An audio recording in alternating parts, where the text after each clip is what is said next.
আসসালামু আলাইকুম ওয়া রাহমাতুল্লাহি ওয়া বারাকাতুহু। বন্ধুরা, আজ জুম্মার দিন, সাপ্তাহিক ঈদের দিন।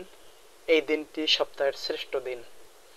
আমাদের জন্য এই দিনটি খুবই গুরুত্বপূর্ণ একটি দিন। এই দিনের মধ্যে কিছু সময় রয়েছে যে সময়ে আল্লাহ রাব্বুল আলামিন তার বান্দার দোয়া কবুল করে থাকেন, যা হাদিস দ্বারা প্রমাণিত। জুম্মার দিনে দোয়া কবুলের বিশেষ সময় কোনটি, সেই উলামায়ে কেরামের মাঝে মতপার্থক্য রয়েছে। মতপার্থক্য থাকলেও অন্তত দোয়া কবুলের ব্যাপারে কারো দ্বিমত নেই। দোয়া কবুল হওয়ার ব্যাপারে একাধিক হাদিসের মধ্যে সময় সম্পর্কে অবগত করা হয়েছে। তার মধ্যে অধিকাংশ আলেমদের মত, আসরের পর থেকে মাগরিবের পূর্ব পর্যন্ত এই সময়টি হলো দোয়া কবুলের সময়।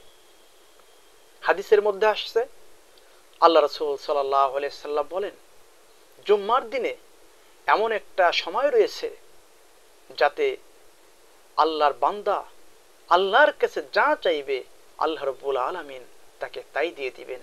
সুতরাং তোমরা আসরের শেষ সময় অর্থাৎ মাগরিবের আগ মুহূর্তে তা তালাশ করবে। আর এটি হচ্ছে অধিকাংশ আলেমদের মত। আল্লাহ রাব্বুল আলামিন ভালো জানেন।